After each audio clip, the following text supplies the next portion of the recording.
Hi. May nakita ko pulang-pula na strawberry. Kakainin na natin ito. Alright. Wala na ugas-ugas. Punas-punas na lang. Diba? Ito.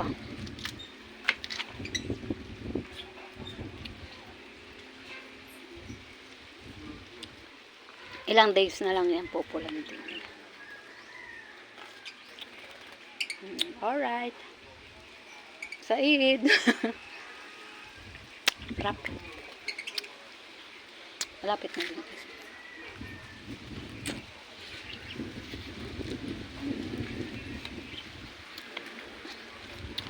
Kasarap dito sa amin. Tingnan yung aking mga halaman. They're so cute. Ang dami na nila. Alright. Ang aking mga kaibunan. Nasa loob yung iba. Daddy. Daddy.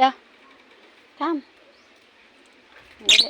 Yan. Yun na yan ang pinakadulo ng strawberry.